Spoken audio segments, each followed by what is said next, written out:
pledge allegiance to the flag of the United States of America and to the republic for which it stands, one nation, under God, indivisible, with liberty and justice for all.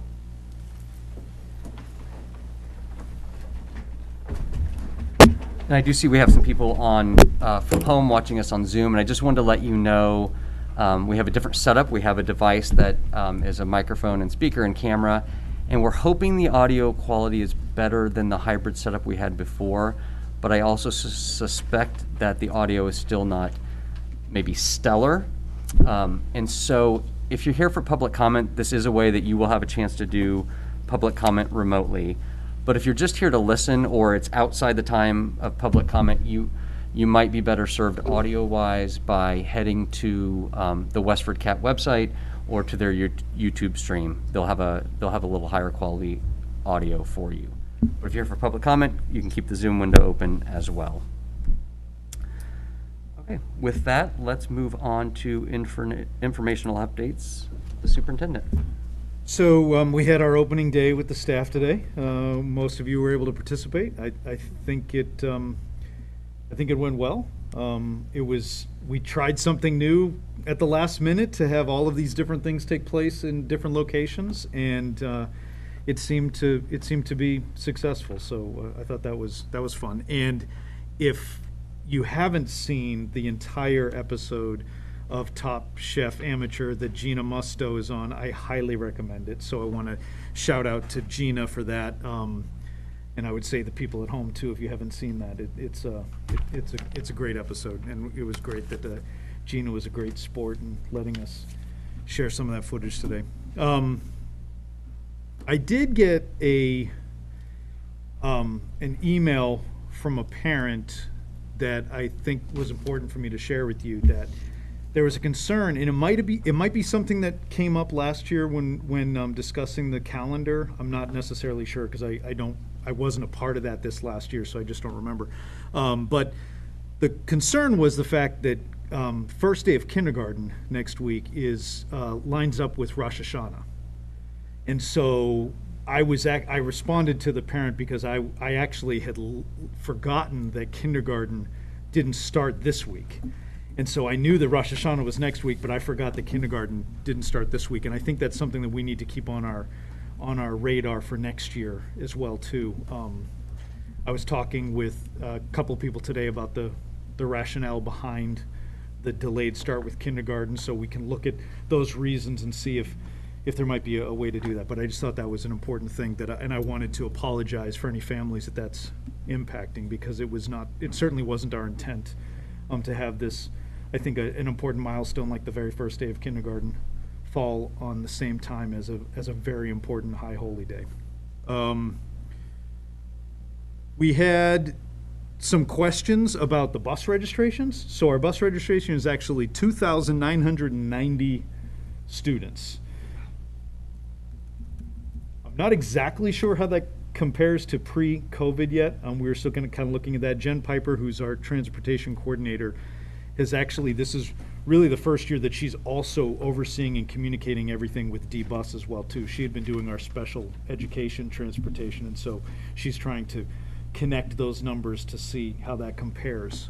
We do have 25 Westford Academy students on a wait list. Because of the increased numbers, we're contracted for 36 buses, but they're only able to run 30 in the morning. They're running the 36 routes, but they're only using 30 buses in the AM. They're still trying to get more bus drivers, and if you've seen that recently, that's a statewide problem. And so because of that, there's a concern about the Westford Academy numbers, and so they did need to cap the registration and start a wait list. They're actively looking at the wait list to see, as routes adjust, if they'll be able to find spaces, but they're really looking at it one person on the wait list at a time here. So I just wanted to keep you updated with that. That's really what I have for the updates. Could I just add one piece? Speaking of today's opening day, it was real it was a pleasure seeing everybody. We were all, as Dr. Chu mentioned, spread out in different buildings. And it was such a difference this year from last year. There was the trepidation that teachers had last year was replaced with composure. Fear was replaced with confidence again. And defeat was replaced with eagerness and enthusiasm, and it just sort of permeated. There was this synergy, even though everyone was in separate buildings, you could feel kind of the district energy come to life. So we are so excited to welcome students back to an almost normal school year starting tomorrow. And I think the message from Dr. Chu was loud and clear that our focus this year is on bringing a sense of belonging to all students, staff members as well. And as we were going through buildings, there were a lot of staff members who stopped us and just mentioned how much they appreciated the energy and the clear message. And as I said, coming off of last year, it feels like a whole new world. So we're really excited about this upcoming school year. Thank you. Yeah, it was great. It was really nice to be in the different buildings, and I thought the hybrid setup worked really well. And there was an excitement, I thought.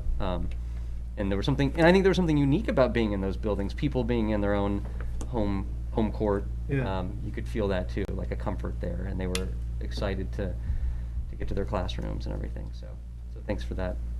Were there any questions or comments on any of those updates? Okay. So we will move on to school committee updates. Any school committee updates? I will say that we did receive a letter from the town Diversity, Equity, and Inclusion Committee, and they're asking that the school committee and the school department look at broadened awareness, education, and dialogue throughout the schools regarding the history of blackface. You know, it has been a conversation that's been brought up with, you know, various forms of face painting, you know, that's happened at schools, and so they're asking for a renewed look into that. I know we were talking that policy committee did talk about this a bit last fall. So I just want to acknowledge we received that. We'll be looking at that and talking about what that might mean and what we might want to do with that in the coming weeks.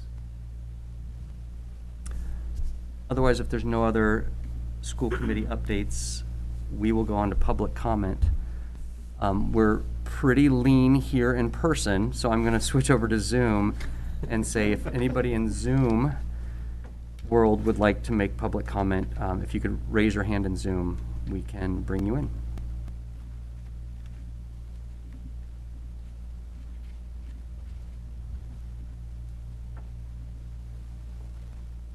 Give it a minute here. As people maybe are looking for the raise hand button, which is I think is usually at the bottom, but every time I say that, I learn that Changes. Not if you're on an iPad, it's over here. And I'm like, okay, never mind. Okay, I'm not seeing anything there. Well, thanks for being here. Yeah, no pressure to make a comment. We appreciate you just being there and watching. Chris, I wonder too if, given that we have it on the agenda at 7:15, if maybe go to the next item and then we can Oh, you're always right. revisit it. Yep. In case someone thought, I'm going to come at 7:15 and make a comment. Sure. Yeah, that's a good idea. Let's do that. So we will come back and check in with folks at home. So with that, we'll move on to old business, the COVID update.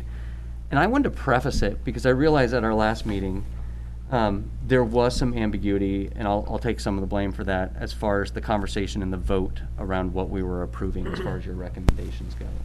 So I think what I would say, I think it was your intent, and I think it was the will of the committee that we were essentially voting on your recommendations that were in writing with the modification of pre-K masking. I believe that was the only difference in essence. I know we sort of talked about a lot of the other measures we're taking, and we were trying to figure out if that's actually part of the vote, but I think your intent was that we were really looking at those written recommendations. But I wanted to get a sense of the committee because I did want to kind of clear that up for people because we have had some questions about that. And that's not to say that those other things aren't happening, it's that they weren't part of the formal recommendations. and by other things, I mean things like, air purifiers and ventilation. Oh, sure. And cleaning and things like that. Sure. So, you had specifically talked about masking and testing, basically. Right. And the only deviation from what you'd written was the pre-K masking, I believe. Does Right. that sound like a That sound- reasonable, yep, yep, clarification? yep. Is that? It took me a second as I'm listening to you Yeah. carefully. I'm like, okay, I'm trying to follow exactly. Yes, yeah, Yes. that's the gist of it. So I had written in the memo, all students, and we talked about the fact that really it's not including pre-K. We're recommending it to pre-K, but we're not requiring it to pre-K. So that was the change. And then the recommendation was really the testing, right? In addition, because the idea about the masks has been taken out of our hands in terms of the commissioner making that mandate. And so the recommendation really was that we were going to then also, in addition to following the mandate, we would then implement the testing procedures. Because yes, those other aspects are things that we are just doing, especially when we talked about them, about having the air purifiers, having the different air quality in the rooms, sanitation, the different aspects of that are things, some of which are just part of best practices now as well too. Okay. Any comments from the committee? Does that feel like what the intent and the will of the committee was at the time? The one other thing I'd clarify, because this is specified in the policy, that we state under the policy that we will specify the duration for these recommendations. So we did discuss on the record that the duration of the masking requirement at this point is per DESI requirements through at least October 1st, and then we will wait and see when we hear more from the state on that. And that the duration for the testing protocol was for the duration of the school year. So, I mean, Right. those were that and the clarification about that the preschool masking is a recommendation, not a requirement.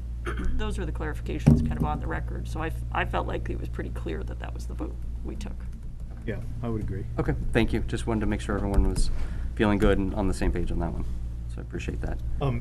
In terms of, one of the things that I had said was that we were hoping to get the parental consent information in the opening day packets. What we're going to be able to do instead, which is better, is that we'll be able to have access to an online link that families can also, that they can also translate as well too, and then the information will go directly into the database that then the school nurses will be able to have access to. So that's going to be easier than having anything printed. My goal is to make sure we have everything in place, and then we'll be sharing that out district-wide to families for them to be able to fill out that information, because I'll send more information specifically talking about the programs that we're looking at right now, because the consent form is one consent form that is allowing us to use any of those testing procedures.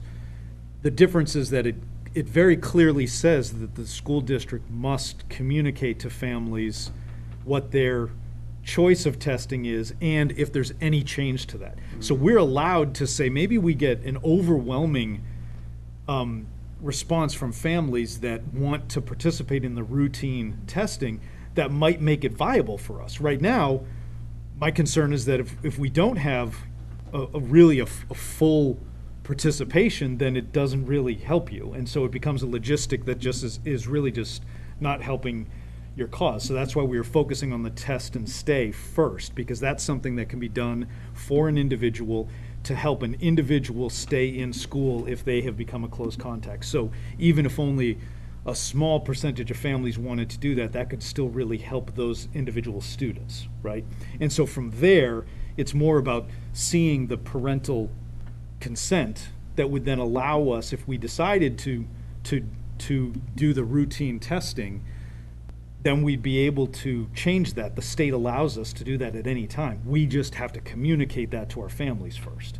So when they see the consent form, and I'll try to make this very clear when I send a letter out that goes with it, the consent says, I give the district consent to use any of these testing practices, which admittedly, as a parent, if I saw that, I'd be like, well, wait a second, why am I just signing off to let them do any of these things? It does clearly say that we need to communicate what our intentions are and what what options we are choosing, and if we make a change, we have to communicate that effectively to everybody too. So I just want to make that clear, because honestly, when I first saw that we couldn't change the consent form in any way, we couldn't take the parts that we weren't using off the consent form. We're not allowed to do that. The state won't let us change the consent form at all. That it was something that made me pause and say, okay, wait a second, let's see, how do we communicate that effectively? So then by submitting it, it's all for all three? Yes. Okay. Yep. Which is true. So then if you don't have a problem with that, right? Right. Then you're all set. If I then said, hey, we have so many people who have filled this out, we'd like to actually explore whether doing the routine testing would be effective for us at this moment in time, I then communicate that. Families then have the opportunity to change. They can change their consent Okay. at that moment in time. Do we have That's to- where you were that was going the with, right? That was the question. They don't have to resubmit, but they would be able to change. Do you have a time frame on when that link will be ready, or? It should be this week. It should be something. I was hoping to have the forms for tomorrow, but what I want to do now is I just want to make sure before I actually send it and make it live that it's actually doing everything that we need it to do. So I just need a couple of days to make sure. It should be this week. So if it goes out this week, people start getting their responses in. If we have a case, if we have a quarantine, a possible test and stay situation, do you think the protocol will be that the nurse, whoever's in charge, will look to see if they've returned a consent? Like I'm saying in those first few days, when we do it At first, case that's by another case. important thing for everybody to know is that I'm not sure if anybody is. I know we won't be ready with those tests this week. Right, so, this is gonna be something that it's gonna take us probably, I don't know how fast they'll get them to us, but, they're just providing districts with all of that support just starting last week and this week, so I don't know how long it takes us to actually get the tests in hand. So it may be that we get the consent forms back faster than we get the tests. True, it is possible, yeah. Can I pull that thread one more time? So if a family opts into all three using the universal consent form, and then later on we decide to add screen testing with proper communication, is it all or nothing? So if a family changes their mind to the screening part, are they also out of test and stay and symptomatic? That is the way that it's written. Okay. That is the way that the consent form is written. Oof. I'll do a little bit more Sure. looking into that, That's because interesting. it does seem to be, it seems to be leaning towards wanting everybody to do all three. Yeah. Yep. Is in that link, would that that goes to an online consent? Is Yeah. that on a state-hosted page? Well, CIC Health is who the state has Sure. partnered with, It goes to and them. so the online consent form is actually on their website. Okay. And then it creates a database, so everything is there, as opposed to sending in paper forms and trying to track that. I tested it today, because the staff and adults have the opportunity to do it as well too, so I submitted it, I got an email back saying that it had received my consent form, and then and then the school nurse has access to that. One form per child or per Yes, family? per child. Yep, Yeah, and the point of my question was, we can't tailor it. We can't Yeah. right. tease out the particular test. We Right, really do have to go with. what families will need to do blanket. is that there's just the link that we'll share, it takes them immediately to Westford, and then they'll need to select the appropriate school for the child. And then they'll fill out the specific information for that child, and then there's a yes or no. Yes, I want to give consent, and then it gives you a very long form with all the legalese. And if you say no, it doesn't do that, it says you're good. And so it's I think it'll be user-friendly, but we have to. Can I ask a question as well on the testing? It just popped into my head during the week. When we spoke about the test and stay, it seemed to be that it would only be open to in-school close contacts. What happens in the event, say, that a parent is frontline worker, there's a close contact over the weekend, but the family have access or are able to buy next now kits you can get in Walgreen. Is there a way that if they can test their kids themselves, that they can show school, essentially do a home test and say, so that they can send them to school having tested them themselves, Huh. if you understand me. I do understand what you're saying. Yeah. That's a whole nother layer that, that we have to look at. Okay. Yeah, Might get some clarification on that. yeah. Any other questions or comments on testing? Okay, so we'll. I shared the current numbers with you that's available. Will we be getting more data on this? I kind of felt like we were a little bit data light in one sense on Tuesday, at Tuesday's meeting, and I'm kind of wondering, would we be getting more of that made available to us over the coming weeks? Well, the numbers that I shared with you today that came Yeah. from the health department, I mean, that's what they've shared with us. Yeah. So they have access to those numbers. Now, during the school year, our nurses had always compiled, last year they compiled a spreadsheet that was giving us specific information. Again, our challenge with sharing certain information is making sure that we're protecting everybody's privacy. So as far as the daily numbers that we got today, and that was really giving us a week count, I mean, a week's Yeah. worth of Yes. count, right? Thank you.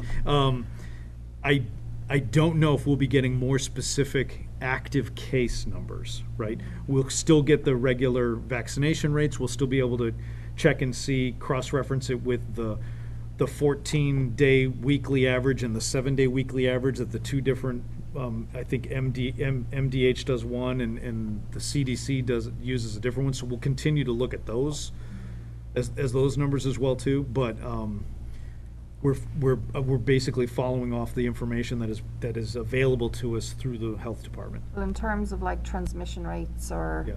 you know, within the schools, within the classrooms, or, you know, Chris had broken down really well the per 100,000, because Yeah. there was an easier way. I just wonder if there's a way that we can maybe take a bit more of that data and present it so over the next coming weeks, because God only knows where we'll be, October Right. 1st or September 15th. Once Yeah. school is in session, Yeah. we had that information. That's right. Previously. So Yeah. we're still looking to continue to That. gather that information. So we'll have that in the next 2 weeks as well too. Are we gonna resume the kind of someone in your community has, The letters? yeah, the Yes. FYI, okay. Yep. Yes, someone in our school community, in our school community has tested positive. But If you have not you been aren't- you are not. identified, You are not if you have not been included. contacted by the Board of Health or by the school nurse, then yes, you are not a Okay. close contact. Okay. You've read the letter, I can tell. You've seen this letter. A few times, right? Yep. Just a few times. So I know that when we're talking about October 1st and the, at least until that vaccination, that 80% vaccination rate is going to keep coming up. And so far, I know that our numbers are fairly good for the populations that are able to be vaccinated. I know we were also discussing, you were talking with the WEA about getting our staff vaccination rates. Where are we on that? Just trying to think ahead to anticipating being able to respond as quickly as we can to whatever comes out of Desi and Bessie, whenever they decide to be, yes, Desi and Bessie. Not made up, I promise. Whenever they decide. Whenever they decide too, because, you know, I don't On know. a but- Friday. So before, last week, when I last spoke with WEA leadership, they were already talking about, yes, preparing, once we started school, to ask for the voluntary information, to see how we can gather that. And I think we're going to do that a little bit sooner than later, now that we have this October 1 date for us to be working towards. It was something that I also didn't want to give anybody the impression that as the employer, we were collecting this information from them. So I anticipate that we'll have some of that information before our next meeting. Okay, fantastic. Speaking of the October 1, I wonder if it's worth talking through a little bit logistically what it's going to look like for us, like leading up to that, and when we would be looking at making that sort of decision and how we would do that, because I'm just, looking at the calendar. We have a meeting on September 27th. And so and then the next one after that would be, the 11th of October? Oh, yeah, sorry. Well, the Or is it the complicating- 12th? Do we have a day? That's Columbus Day. Okay, so the 12th. Yeah, I don't have that calendar up right now. I was anticipating that based on the information and the updates that we have on the 13th and then on the 27th, that we will be in a position that on the 27th, barring no changes from DESI, that we would be able to be preparing people for the next week. If for some reason we come to the 27th and we've received different information from DESI based on state numbers, Sure. We'll have that information then too. Or even if they've said we need to have, right now, one of the things that we have to do is I had to submit something, a survey to DESI that was acknowledging and agreeing that we were following the mask requirements. And then they said that they would be sending us the information soon as to how we can be proving the 80%, like what they need us to do in order to, and who knows when we'll get that, right? Well, I was going to say, Gloria and I are doing the exact same thing right now. We're looking for Bessie's agenda because they're saying October 1st, but they meet on the first Tuesday of every month, which is October 5th. So we keep saying October 1st because that's what the Right. the mandate says, but we don't necessarily know. So I do appreciate that question as to how we're going to respond. So it won't change before October 1st. I will say, what they did though is that I they, don't know, though. well, At least. they voted to give him the Right. authorization to make this, to put this in place, which Right. means that he also has the authorization to change it before their next meeting. So it might not line up with a meeting. Might not line up, That's right. yeah. And they're also exploring options and measures so that the vaccination rate isn't the sole determinant for masking or no masking Right. after October 1st. Whether or not they're able to come up with that, we're not sure, but I also think that there's some I think work that's some that's of the being delay. done at the state level that they're trying to figure that out, maybe looking at Local community tran- spread and. Yeah, your local transmission rates, your Yes. community spread. But they haven't said, what they said initially was just, it was about the vaccination Right. rate. Right. And they haven't indicated whether, like, we should start compiling that data by asking families to send in proof and They haven't, because again. reading that data set, or? Right, they haven't said exactly how we need to do that. I'm going to assume, I know you shouldn't do that, but I'm going to assume that part of the data is going to be based on the data that they already have, which is our 16 to 19-year-old vaccination rate in our town and our 12 to 15 vaccination rate in the town of Westford. They have that data. They already know that. So I'm anticipating that the only data point that we will need to produce would be our staff.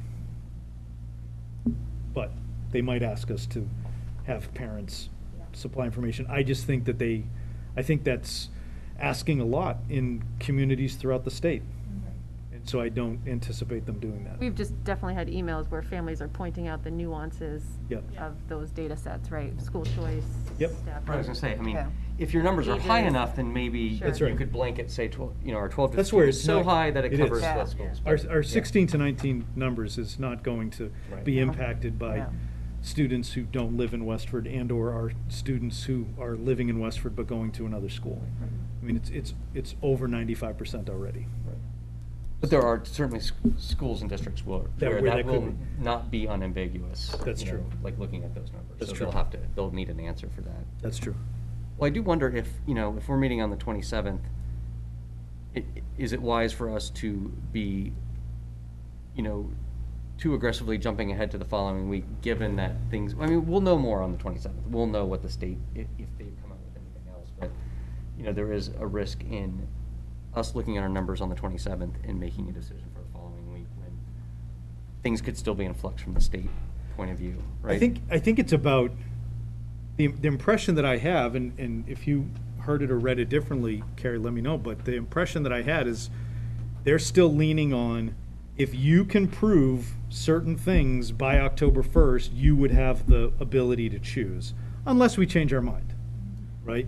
But it wasn't, you had to apply by a certain date in order to prove these certain, you know what I'm saying, where it's like, I feel like if nothing changes from their vantage point, then on the 27th, we would be in a position to look to see what the next week should look like. Right, it's on us. Yeah. If it stands as it's already been, decided, it would stand with us that we decide if our vaccination, or we determine that our vaccination. They just clearly left the caveat that until at least, and they might extend it. Yeah, I think it probably is a little bit too early for us to discuss this because I think probably like Darcy is going to give out a little bit more guidance about like whether we're going to continue or like district actually decide themselves. So I think it's like way too early for us to actually discuss what's going to happen on September 27th. What I think is important, though, is that I think everybody wants to know that we have a specific plan to off-ramp, right? And the idea being that we are prepared, that when we feel like we're ready to make a change, that we have the information and the data that we need in order to do that, so that then it's not like we wait until we wait until October 1st, and then we start looking at it, and it takes us 3 meetings, Right. before we ever come up with something. So I agree with you, but I think it's good just for people to hear that, okay, we are talking about it, and this is what we're gonna be looking at, and so we should be primed and ready to move when we need to. Other questions? Well, I'm not really sure. Are we on the frequently asked questions part? Or- Yeah, no, I think we can definitely talk about that. Okay. I think it's all in one big. Sorry. Yeah. So, again, anyone watching, I think, should definitely take a minute, look at the frequently asked questions document. I think you guys did an awesome job covering a lot of things. If you can just talk about, like, on the bus, do you know if siblings have to still sit together? So any of those restrictions have been lifted? Those restrictions have all been lifted.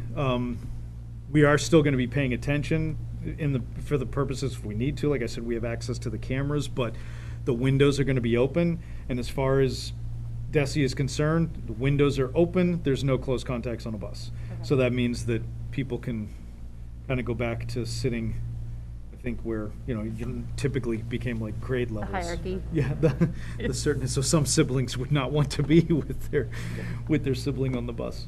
And then just for lunches, there's no pre-ordering, right? I feel like Correct. that's something that some families were still waiting for or trying to Correct. prepare that No, way. they're going to be Okay. using the lunch line. They'll be able to go through the line and make decisions on the fly, which in itself can be scary sometimes. And families can add to the My School Bucks in Yes. case they want to add an extra entree, Yep. a dessert, all that stuff. That's a good reminder. Yep, Yeah. yep. And that's true, and that will be new to some people, right? Because we haven't Right. really effectively been having normal lunches, which the important thing, I guess, that's what people need to hear too, is that lunches are still free in terms of the prepared hot lunch meal. But à la carte and extra add-ons are things that people need to pay for, and so they need to be prepared for that. And breakfast is free as well. Yes, it is. And is that, before last year, we didn't have regularly provided breakfasts? We did. Other than for students who are receiving for free? Is that? No, it was available. It was It was available, available, because that's something that we've always been committed to in terms of whether a student walked in and purchased something, or whether a student walked in and, because they just punched their code in. Yep. So it was everybody's privacy as to whether or not there was anything being paid for or not. Depending on the age level, it wasn't highly utilized. Right. But it's been something that the cafeteria's been committed to trying to make available. Okay. Any other questions or comments from the committee? Do you have anything else on? I on don't, COVID? no. Okay, thank you. Circle back and check. Yeah, yeah, so we had said, for those of you who maybe weren't here, we were a little ahead when we got to public comment, so we did say that we would come back and give a second chance for public comment for any folks who maybe were just hopping on.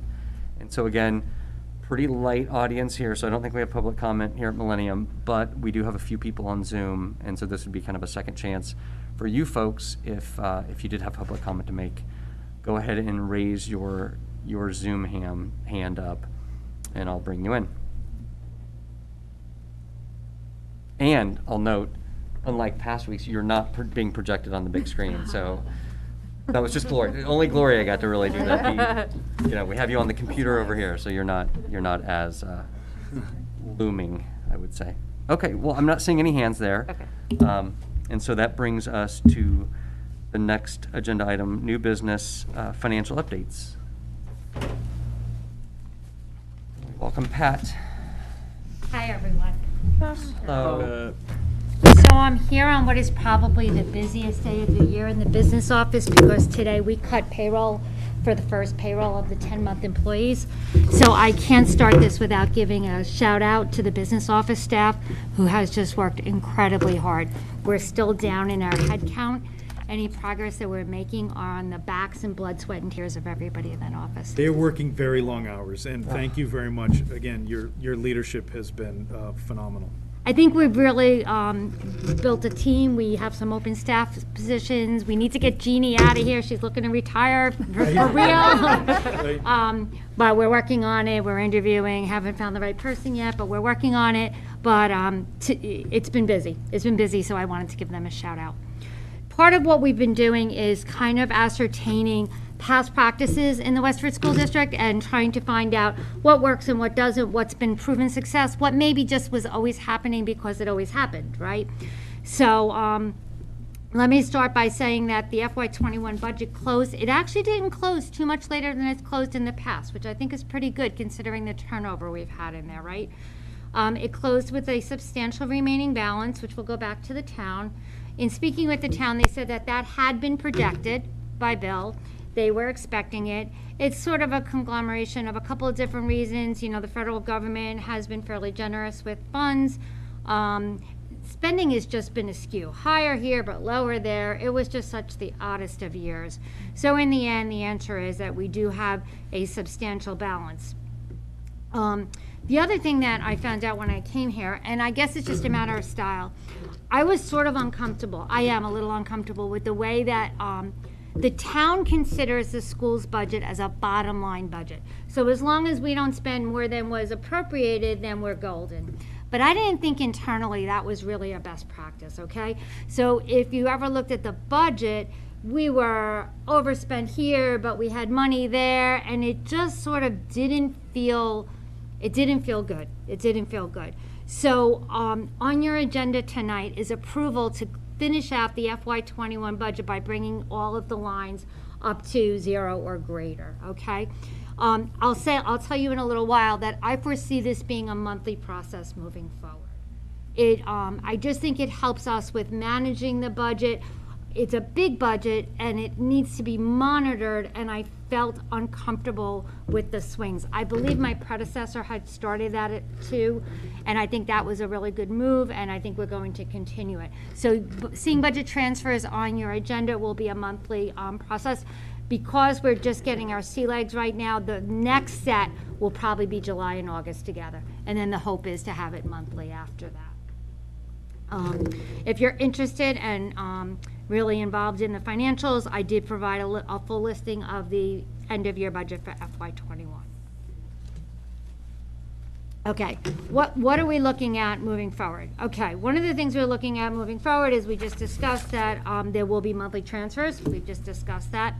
Also internally, probably in the first couple of days, I went to Dr. Chu and I was like, so I'm getting these requisitions and I don't know what I'm like supposed to be approving. And so it winds up that I guess maybe the understanding at the central office was that the school office approved it, so therefore you just approved it, right? Because somebody before you approved it.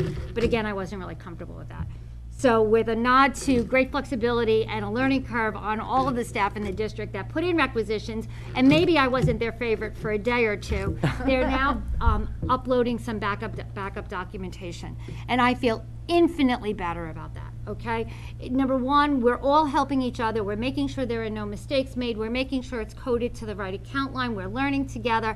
There's just a myriad of things that we're making sure. It's a fairly manual process. You know, you load up something and then you have to type in the number, right? So anybody can make mistakes, right? So I feel that it is now accepted in a spirit of collaboration, and I feel much better approving requisitions because I just wasn't comfortable saying, oh, well, somebody further, you know, somebody earlier approved this. Well, if we ever wind up in the newspaper, that someone else their name isn't going. It would particularly be Dr. Chu, and if it was really bad, it would be me too. So, We thought this was a great idea. Yes. Encumbrances for salaries. So obviously, in any public school budget, the lion's share of the expenditure is salaries, right? So to explain what the effect was, I kind of gave this example. I hope you didn't feel that I was speaking down to you, but I thought it was helpful to explain what is the effect on this, right? If you don't encumber salaries, you don't really have an idea of where you stand on your salary lines. Again, the lion's share of your budget until you get to the end of the year and you've processed your last payroll, right? And so that just makes the work infinitely harder. This is never going to be a science. It's really important to remember that. We're sitting here now, we're getting ready to start crafting the 22-23 budget. That budget will take us till June 23rd, 2023. It is now August of 2021. It is never going to be exact in no one's world, okay?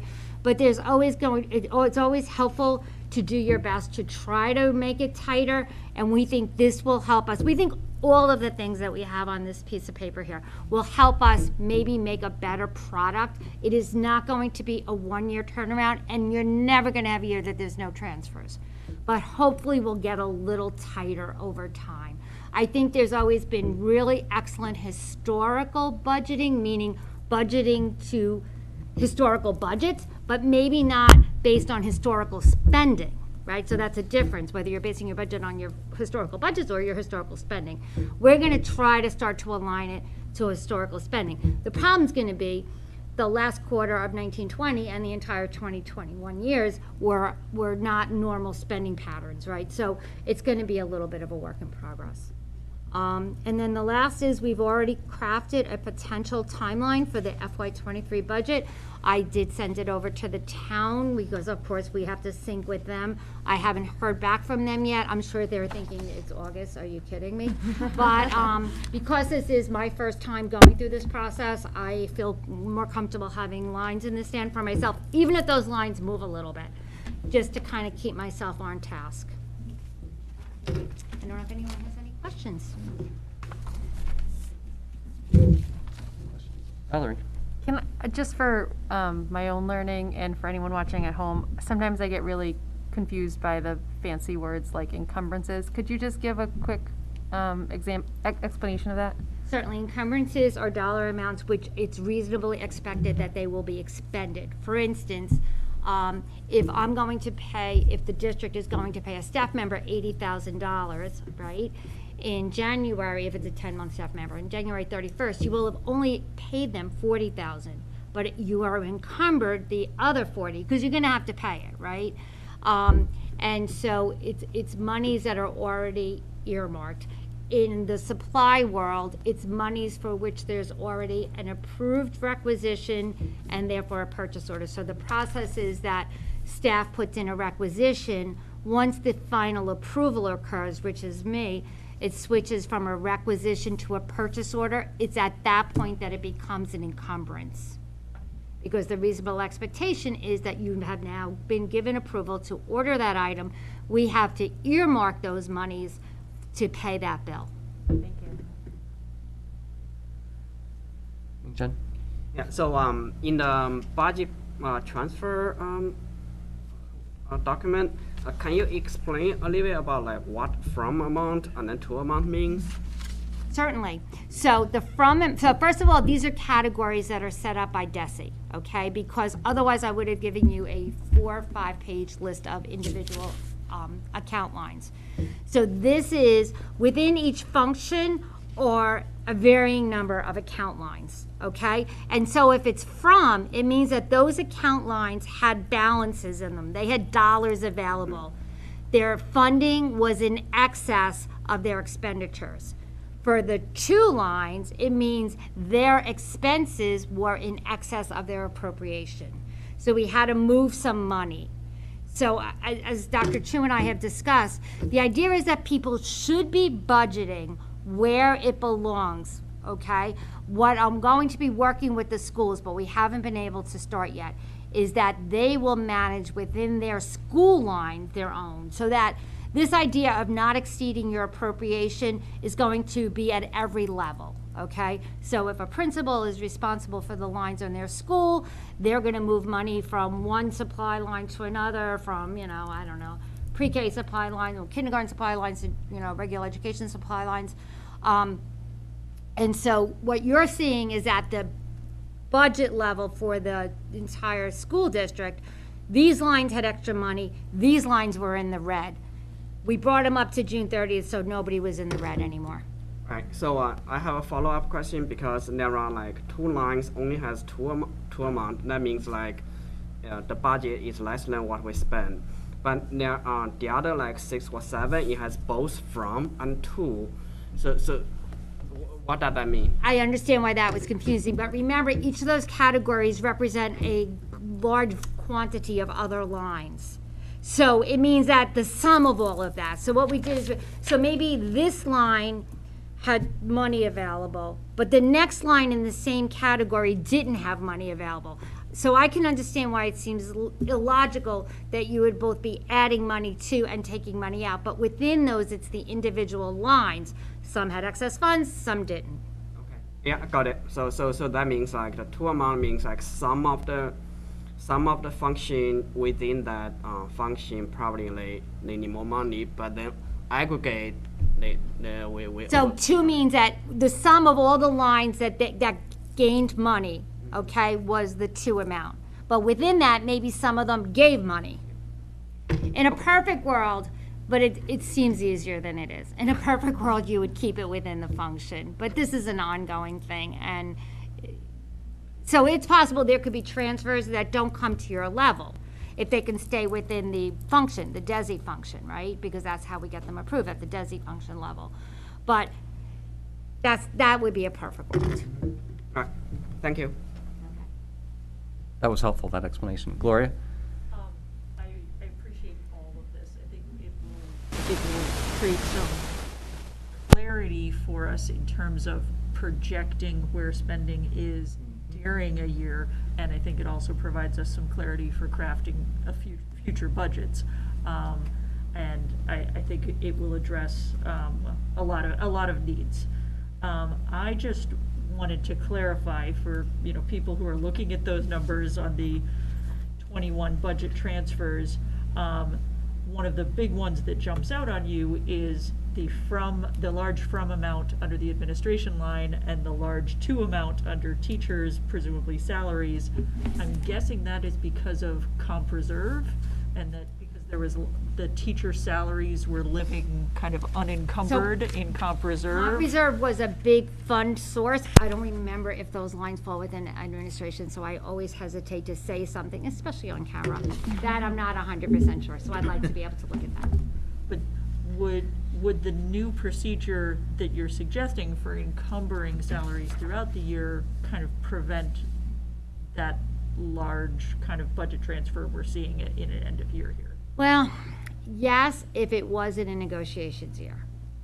To the best of my knowledge, the teachers union is unsettled for 22-23. That's a tough one. That's a tough one. That makes budgeting much more challenging. I wish I came here and you said, oh, we're good for a couple of years. So that I can't make huge promises with that large of an unknown. That's the lion's share of your salaries. I just had one more question. Obviously, like some of these line items are a little bit larger, like to Gloria's point, the administration to the teachers, but also the 700,000 for operations and maintenance.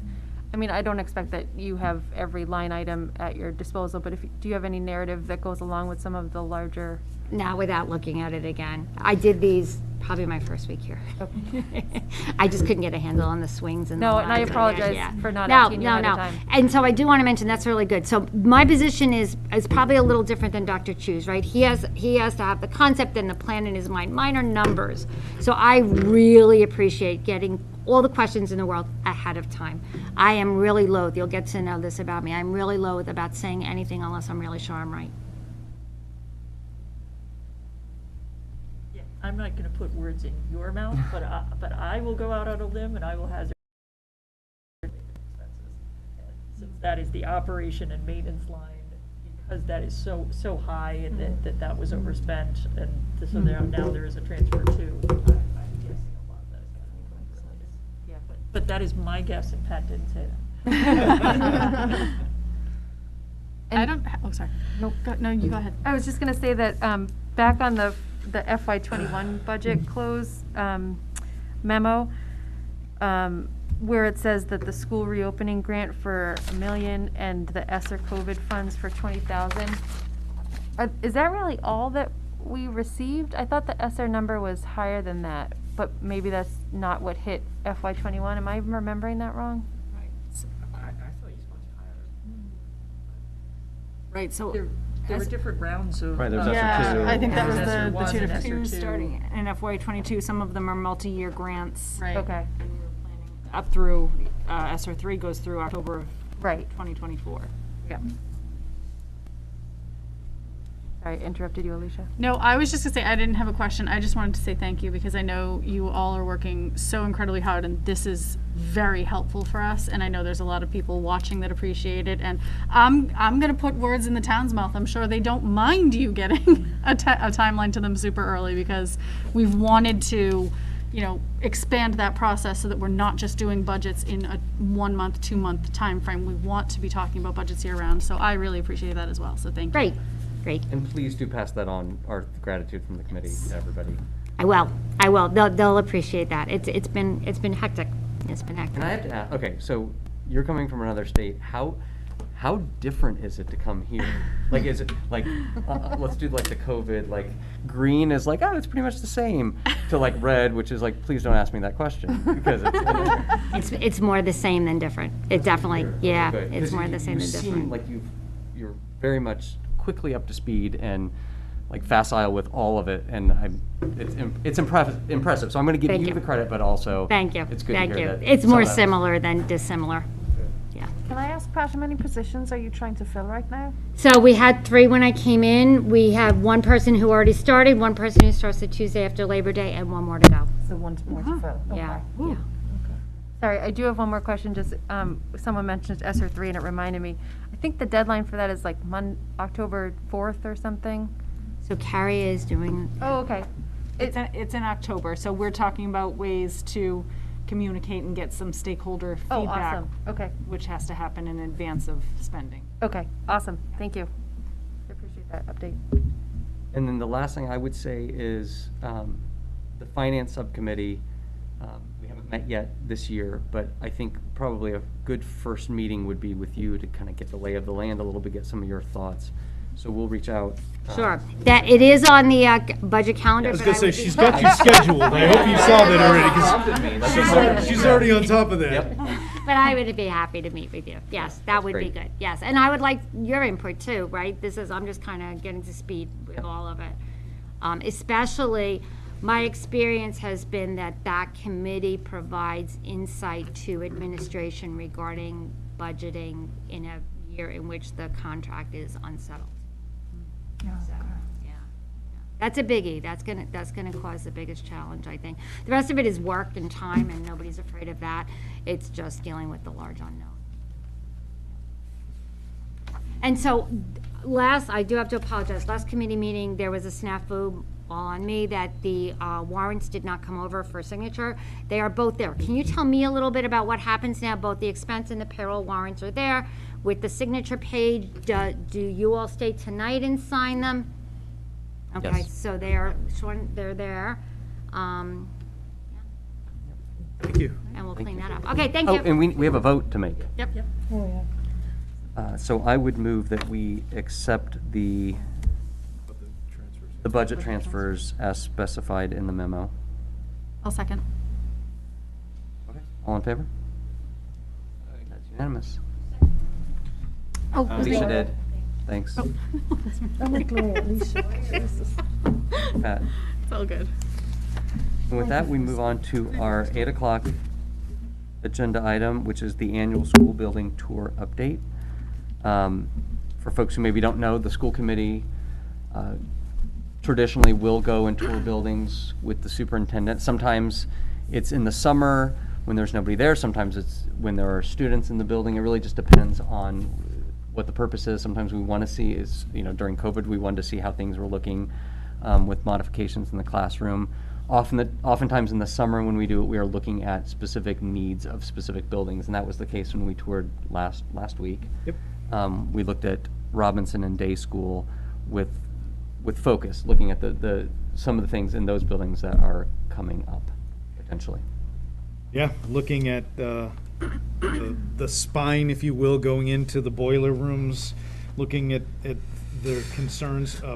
I think our Director of Facilities, Paul Fox, I think he did a great job kind of talking through everything, not to put Pat on in the spotlight again, but Pat and I talked after that quite a bit because she was very impressed with just Paul Fox's just level of understanding of all of the buildings already too, and just the things that he was already talking about in terms of projecting forward, which I thought was really helpful for us to have that opportunity. So again, speaking of, when you have somebody who's joining us from a different place, I thought that was really good insight on Pat's part as well too, and she did participate with us because we are talking about, looking at, future capital needs here, and so we wanted to have a bunch of different lenses as a part of that process. I'm bringing Paul in. He's going to remote in just so he could be part of the Oh, conversation. he joined us, great. Yeah.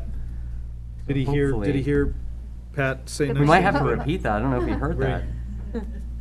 I will agree with you, Chris. His knowledge of the different systems, Yeah. each building almost looked different, completely different to the other. Well, and they are It all was- different. yeah, That's one of the challenges, is that Yeah. all of our buildings have completely different systems. Yeah. It was impressive. Paul, you can hear us, right? Oh. Yes, that is correct. I can hear you all. Oh, we Thank can you. say. Did you hear us say that, I was saying nice things too, but more importantly, Pat was saying really nice things about your tours of the building and just your level of knowledge on all of the infrastructures, which I think was fantastic. Yes, thank you for all those compliments, and I myself enjoyed those stories as well. So we thought it'd be good just to spend some time, I think we saw a lot, and just to spend some time kind of debriefing and processing a little bit what we saw and what that means going forward for us as a committee and for the district. And I think it's probably talking about looking long-term on how do we ensure the long-term health of the buildings and make decisions about the future of our buildings. And I will be honest, that's sort of the loose structure. I'm sort of open to what thoughts people have to start off with that. I missed Paul's thing at the end because I obviously had to dash, so I wonder, could Paul maybe give us, is it okay for him to kind of just give us a snapshot from his perspective? It might be good for parents anyway to. Yeah, could you hear that, Paul?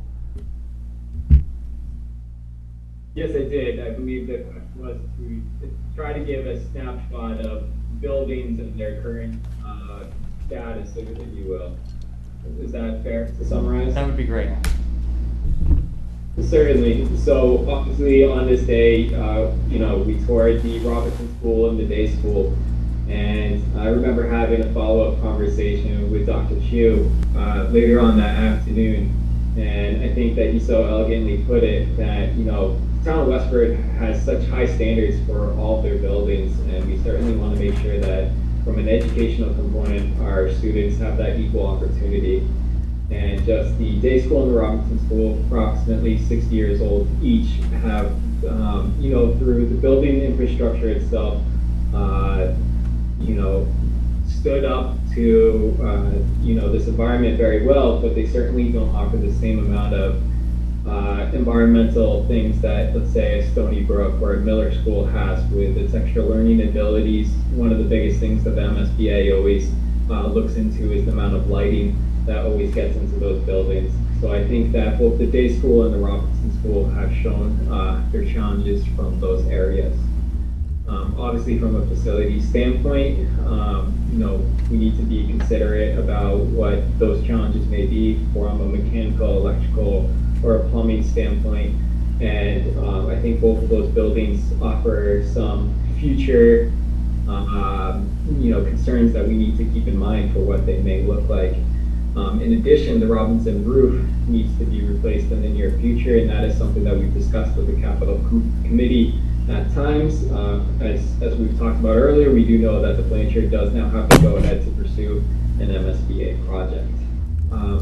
So I'd say that, just about neck and neck, the two buildings are running for themselves. They could certainly use a little bit of pick-me-up, and then from the facilities perspective, again, getting back to the mechanical, the electrical, the plumbing, we have some heating challenges.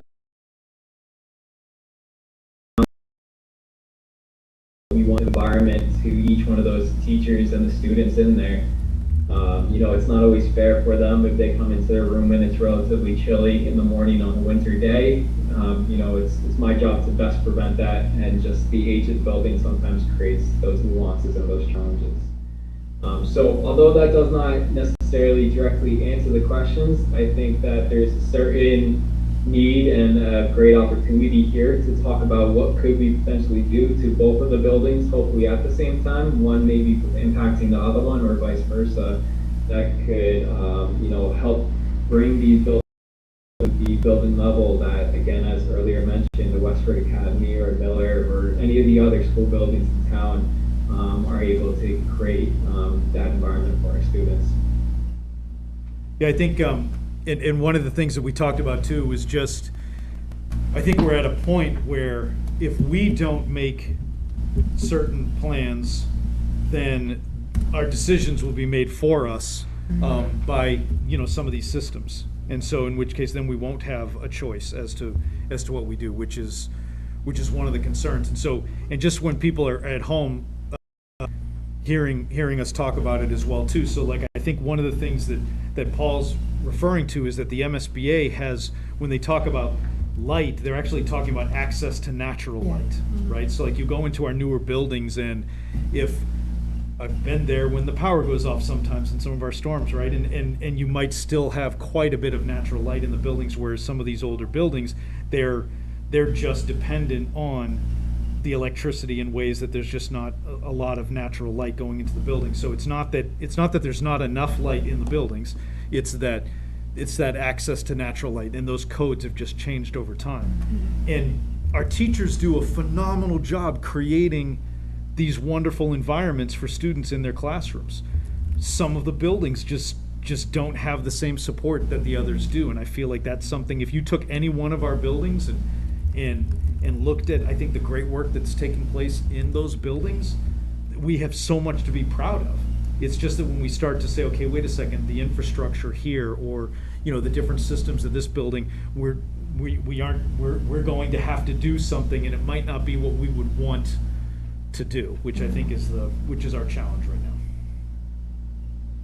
Is it possible to, based on what Paul was saying, with the mechanical and lighting and stuff, the buildings that as they are right now, is it possible to bring them up to a level that, a more modern level that works for students and staff, and to fix these problems? Or is there a bigger question? Paul? Yeah, no, thank you. And that's such a great question. And so much of it comes down to, how long of a time frame are we talking about, and what is the scope of work?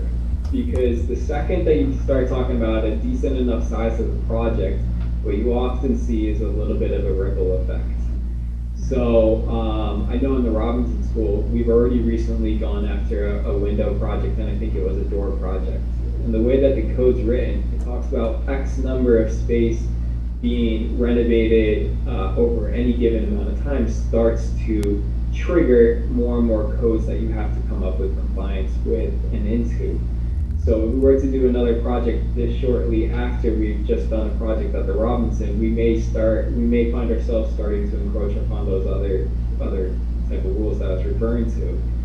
And for an example, none of those buildings, either of those two buildings, although they are safe and they do still follow the current building fire code and building code, we would see that a fire code gets triggered, and that would trigger new fire suppression systems and all of that to bring that up to today's current code. And then, fire suppression systems will trigger more plumbing, and plumbing will trigger more electrical work. So it becomes this great ripple effect where, you know, we really want to go after a better renovation or something of that magnitude for the students. You'll quickly find yourself not being able to stop because the codes bringing these buildings up to the current compliance won't let you just stop there. We've all seen during COVID-19 how important it is to, you know, keep in mind our HVAC systems. And although our HVAC systems are phenomenal for what they were built for at the time, we quickly find ourselves probably replacing all of those systems as well. So like I said, I think to answer that question, it's tough just to systematically go after it, although that may be what we wish to do. I think that we will find it relatively challenging to come up with a long-term plan that allows us to do that. I think another one of the things that Pat and Paul and I talked about after that tour was the need for us to explore looking at outside agencies and companies that we might consider working with to help us looking at what our future enrollment projections mean in connection to a space utilization exercise. Then as we look at needing to redistrict and all of those different needs, there are organizations that work with entire towns about all of their buildings, and we might want to explore something like that, where I would come back to you and say, I think we might want to engage in creating our own committees, but working with outside who can help us really look at the space that we have and look to see, you know, how we can better utilize it. Yeah, because it's not just what the work is. That's right. It's not just how we pay for it. Those are pretty critical, but it's that strategic look. That's right. At what point is it diminishing returns, and are we optimizing our use of the buildings? And I'm glad to hear you say that, because I do Right. think it's daunting, and it's true. There are people who do this, and it's definitely worth investigating that. Well, because one of the other pieces, sorry about one of the other pieces too, is like just last Monday, this building evacuated, right, because we had a tornado warning, so no one can in this building. And even, I mean, there's times I've just, now being here for 2 months and having all the rain that we've had and seeing all the different leaks that exist, I think it would be important to look at, is there a way that we're looking at our buildings that we might be able to figure out, maybe there's a way that we can use that space and kind of bring the central office space into one of the schools as well too, which I think would also be part of just a potential master plan to look at what options we might have in the future. Can I ask a question? I don't know if Paul can answer it. You know, in general, is there a time frame? Say, you know, we're starting the discussion about, okay, we potentially need to do a new school building. How long can that process take to, you know, making the decision that we might look into this to the students walking through that door? Go for Paul. Paul just had a baby, right? So Yeah. maybe by the time Yeah, no. the child. If I may, I just always don't want to take away from anybody in the room. So thank you. Yeah, that's a very important question.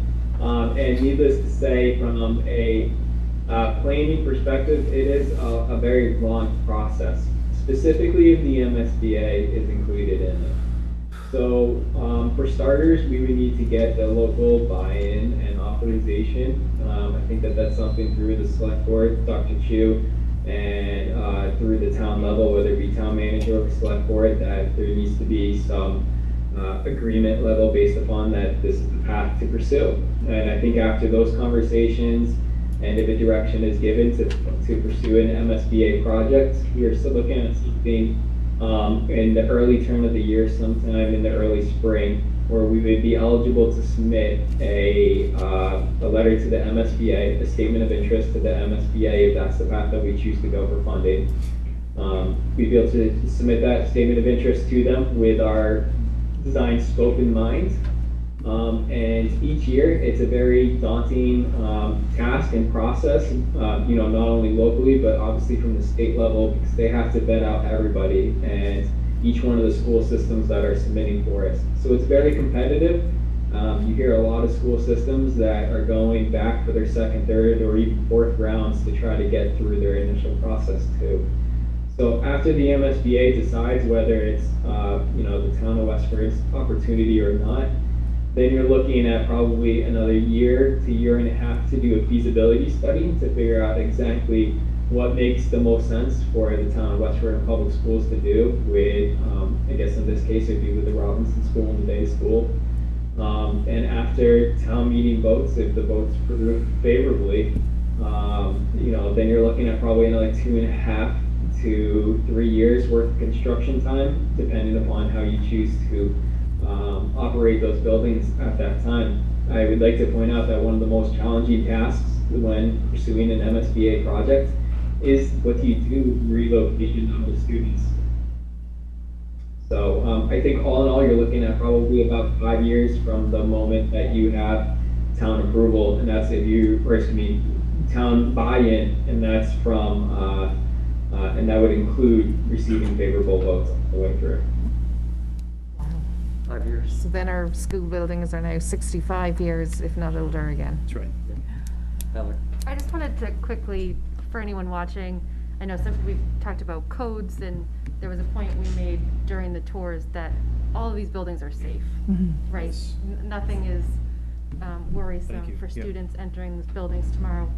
We're talking about other, like, the infrastructure of them and looking down the pipeline. So I just wanted to take us back to that high level so that no Yes. one. Yeah. They didn't No one need to is worried. evacuate for tornadoes, essentially. No, that was a purely Just millennium. Yes. Millennium problem.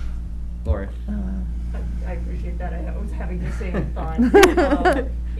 I think these buildings do an amazing job of creating a safe and welcoming environment for their students.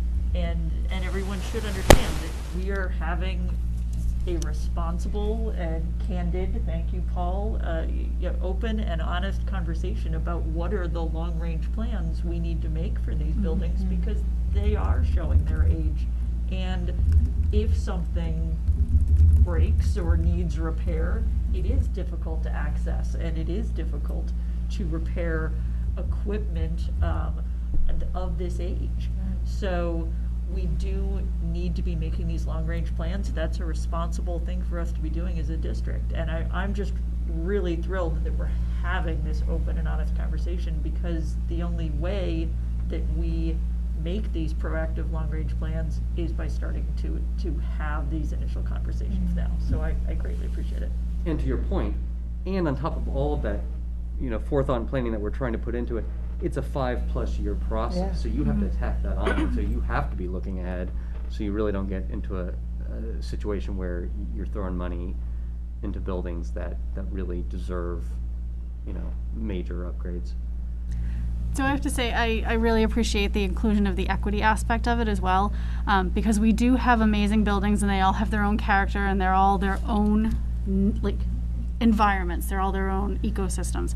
But when we do start talking about things like at NAB, can we add an extra class? Miller has an easier time doing that. When we're talking about the REACH classrooms and the cohorting, when we're talking about neighborhood schools, especially with kids who have transition issues, the equity piece of it definitely needs to be part of the discussion, because not only are we doing the fiscally responsible thing, but we're also be doing the equity, inclusion, and SEL, social emotional support responsible thing by having these conversations, not in just the vacuum of a boiler went, but having these conversations in the overall, realm of these are our neighborhood schools, and how do we maintain these neighborhood schools and the sense of community that's in them that is absolutely amazing, and still provide access for all kids. So I have to say, I'm really appreciative that that is part of our conversation at this point too.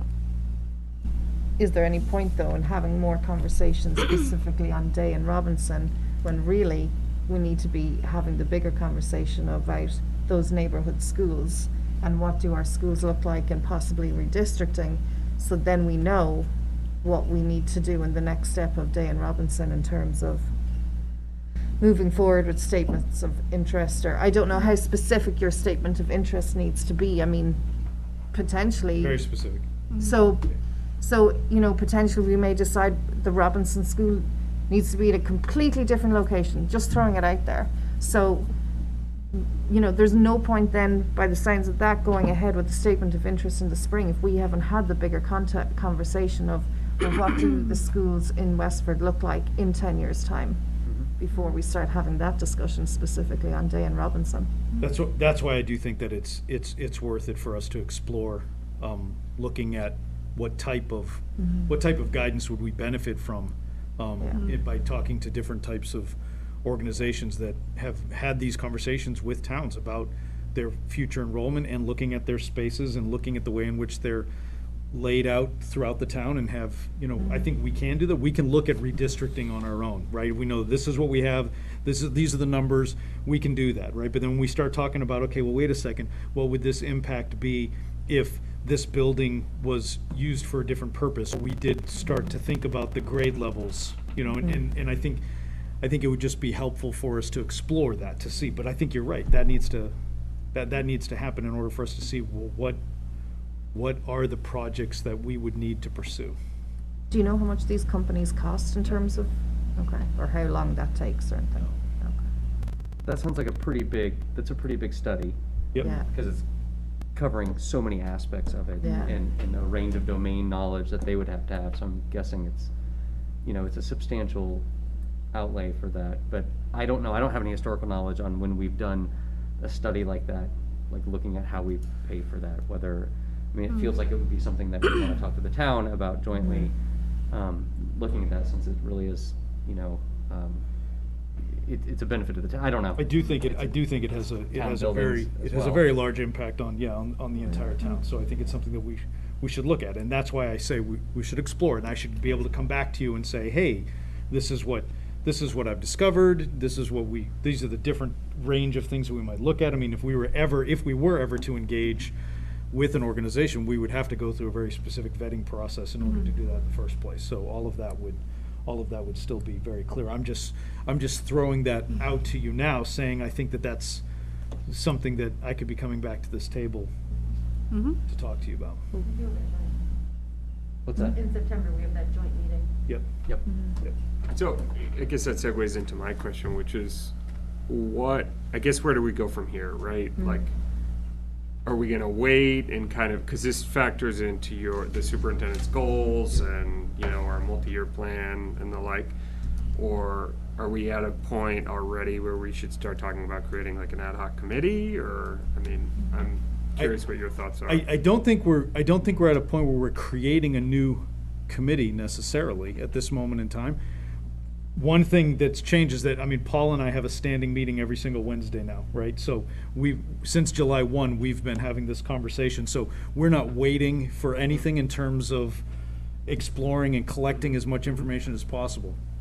I do think when we talk in terms of the equity pieces, when I do my entry plan, I'm going to be collecting different information there that's going to be helpful for that. Plus, we look to do an equity audit for our district, which actually would include things like this in addition to curriculum, in addition to all these other aspects of it.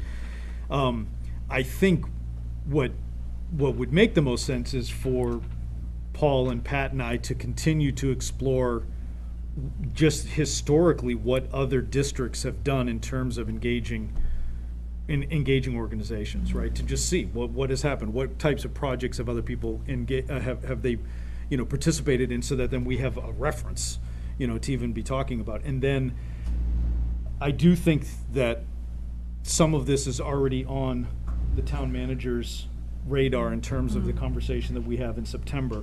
And I think at that moment in time, I think we might be looking at, okay, is this something that it falls under one of the subcommittees already? Is it something, or do we need to start looking at that? I do know that we will have our own participants in this work when we're looking at the space utilization, when we're talking about redistricting. So even if we do engage somebody to kind of help lead that process, we're going to be a part of it, and so people will be sitting on committees to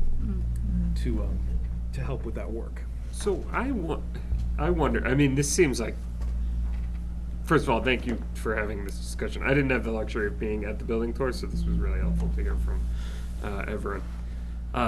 I wonder if going forward then, Chris, right, should we just keep this on the agenda like almost every school committee meeting that we have until or periodically? I mean, it seems like a bunch has to happen. And also we're looking at a really long timeline too, right? So, just curious what, I don't know, like what do we have like a check-in date in mind or something? I think establishing some check-in dates makes Okay. more sense than keeping Yeah. it on every agenda Okay. item, but maybe, I would say, I mean, to me, the first thing would be, let's have the joint meeting in September. Yep. And get a sense as to what conversations that the select board and the town manager would also want to talk about, and I think that would help us, and then from there, I think when we start looking at, when, I would say that if not in late October, in early November, we should be talking again about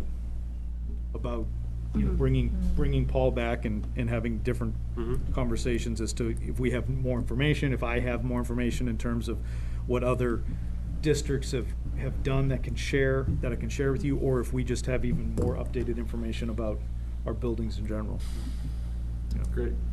So I would suggest not just Paul though, because one of the benefits of being in the buildings the other day, and we did talk about how the community needs to see some of these things, but one of the benefits the other day was to be able to stand there with the staff who deals with the boiler all winter, every year, who can tell us firsthand exactly what's going on in those buildings. And I think, we talk a lot about with budget, telling the story of what we're doing here as we're looking at long-term projects, as we're talking about feasibility and things like that. Hearing from the staff members who are living it every day, I think is really important too.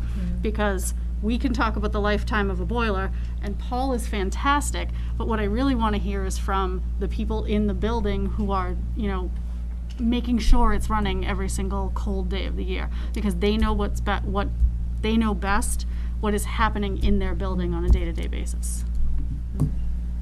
Sorry, I didn't mean to interrupt you. No, you were right, and because even interestingly, talking to Kevin Lacoste on, the fact that it was an open concept building, and because that's not the same with every building, and it was really interesting to hear how that worked, so well for the staff, and I think, like you said, it's really important. I'm just curious, if the process takes so long, is it worth also, between Chris and Paul, essentially having a look at all our school buildings? Because I know we're kind of talking about this in light of then Robinson and Day, but I'm assuming there's another school building potentially coming up behind it, and probably another one after that. And is there something to be said for almost having just a little roadmap in terms of all our school buildings, keeping that even at the back of our mind, as you start looking at this conversation and kind of knowing, okay, well, we've got maybe another 5 or 10 years then with, I don't know, Abbott or something after we've looked at these two. So I think that's a conversation that started earlier too, when you started talking about having money in the budget to be proactive instead of reactive in certain things. So that's a conversation that has already started. And that's kind of the point when I talk about having people who are looking at all of the buildings in different ways as well too. I mean, and not to put Paul back on the spot, but that's his charge too, right? That's his responsibility is to be part of that. And I feel like that's one of the reasons why we're having these regular conversations as well too, so that we can really look at, I think, the long-term planning. Because you're right, the second you do, and the second you deal with the buildings that we've had for a long time, we're going to find that our newer buildings need things, right? And that's just something I think it's the difficult part, is that people want, we want, oh, okay, great, we built this and now we don't have to worry about it. But the reality is that, there is kind of the regular maintenance that we have to make sure we're paying attention. It's like you don't wait to change your oil when like the oil light or whatever, and you don't wait for each, you don't wait for each alarm to come up. You have a scheduled maintenance, and likewise, that you're gonna have to buy a car at some point, right? Like at the bigger level, that not only do you have to keep maintaining what you have to buy a new one at some point. Like everything has a limited life after which it's not worth pouring money into it. And so to not budget for that, to not plan for that is not the road we want to be going down. Was there another question or comment over here? I love, this just reminded me that my car needs an inspection sticker. Yeah, go. So does mine. Oh, tomorrow's the 31st. Thank you very much. I Get a have, month. so I have, I I have an electric vehicle, and so instead of a check engine light, I got like the little exclamation point, like general catch-all, like ruh-roh. And so I'm like online trying to figure out what it means, and I got everything from like. Isn't it just a double A battery just that wait- you have to put in? Yeah, just wait a couple days, it'll go away. That, or the other people saying like, no, your car is literally gonna stop moving in the middle of the highway. Like you need, and so I was like, I was gonna say the car analogy wasn't a good one, but I was gonna let you go with that, but I think you just kind of took yourself through that whole car No, but I analogy. kid you not. We went away this weekend. That car sat because I'm not driving that thing. 'Cause it's gonna explode or something. And I come back. I turned it on today. And the light was It's off. fine. And I'm like, it's fixed. So if you wait long enough. So like that's that. not the rule of thumb that we No. want to With use the with our buildings. I do not, I don't know people in there. Just wait, the light will go off. We won't let Chris do that. Problem solved. Right. Unplug it, plug it back in. Yeah, there you go. Reboot. Any other comments or questions, including from Paul? Anything to wrap up? Otherwise, I mean, I will say, I think you're hearing like a lot of support for the conversations you guys are having, Right. and thinking strategically long term, and we will likely, you know, be supportive and interested to hear what ideas there are, and Like thinking Sean long was term. saying, though, I'd be eager that we push it. Yeah, I mean, exactly. considering the timeline, And I think we have September 14th. I think that's a good opportunity to Yeah. at least start a conversation with the Great. town site. yeah. I'll point to Paul. Was there any final thoughts? Yeah, I mean, my final thought is just a simple summary of the items that were said, and that this is a proactive, responsible approach. Early conversations, it doesn't mean anything's happening. It's just simply a discussion about the buildings and their status amongst each other. So I really appreciate, you know, the forward side of this, and most importantly, all the buildings are very safe. We've continued to do all the maintenance necessary, and we will continue to do all the maintenance necessary to make sure we are providing that safe environment for all of our teachers, staff, and faculty members. Thank you for this opportunity. Thank you, Paul, and thanks for everything you and everyone does to keep the buildings in such great shape. I'll take another opportunity to, again, shout out the custodians. I try to do it each year, but, you know, with school started, you know, they just really do such a fantastic job. They really moved this summer, just like they did last summer, getting all the buildings ready. It's truly amazing what they managed to accomplish. Many hands make for, you know, light work, but what they managed to accomplish is just truly unbelievable. And things that you wouldn't think is on their plate. We're hearing the stories of how they did that, they built that, they put that back together, you know, things that I never dreamed that they were doing, and their ingenuity and flexibility on handling any number of things is really remarkable. And you could see their pride. Yeah. Right? Yes. And, Yes. and just what I was struck with this tours was how valuable the longevity of those positions are, because they carry so much of that institutional knowledge with things that they fixed or when that leaked, or, I mean, it's just Yeah. really valuable. Agreed. I had one mention today. He requested that we revisit the dress code and require sneakers with white soles only, because we're ironing shiny floors, and we said, wait till tomorrow, there's gonna be black scuff marks. And it was quite funny, but the buildings look amazing. Yeah. Yeah. Amazing. Well, that used to be the case for like gym class, right? I remember like white soled sneakers Non-marking only. soles. I don't know if that's still a thing, but yeah, that was interesting. Does it All work right. the new floor at Robinson? You're aging yourself like the queen. I guess so. I vanilla really ice. thought it was a soul thing. I really did. Okay, that was a great conversation. Thank you guys. Thank you, Paul. Thanks, Paul. Thanks, Paul. We'll see you soon. Yeah. Thank you, everybody. Have a nice night. You too. Okay, on to warrants. I only have the amounts for some of them. I don't know if Oh. those can be passed over. Can you pass the Oh, I got him. warrant books? Motion to approve payroll warrant number 2208 SP dated August 19th, 2021, in the amount of $439,343.99. I'll second. All in favor? Aye. Okay, unanimous? Motion to approve expense warrant number 2208 SE dated August 19th, 2021, in the amount of $390,850.16. Second. All in favor? Unanimous? Okay, brief intermission while I figure out Mhm, take your what, time. 2210 SE, 2210. Do you have the yellow sheet there, or is it if you open it? I don't see, oh, Okay. is it? There we go. 2111. Is this the same? That's the same. That's the 2110, same. yep. Okay. Motion to approve payroll warrant number 2210 SP in the amount of $1,859,299.94. Second. Oh, dated September 2nd, 21. Friendly amendment? We have a second. I just want to, on the agenda, it says 2110. On this, it says 2210. Those are, it should be the same thing, though, correct? Yes. it should be Yes. 2210. Same date, yeah. So it's just the agenda. Okay. Okay, I'm thank you. comfortable with that. Yep. All in favor? Unanimous?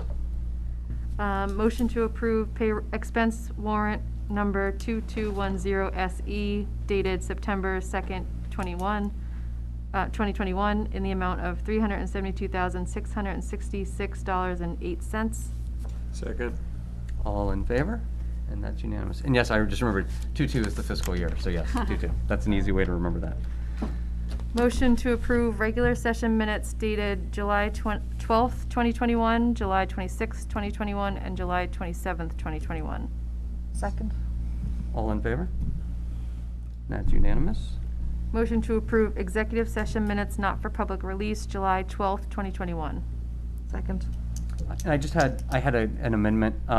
At some point, it says Chair Gloria Miller signed a letter. It was me who. That's been amended.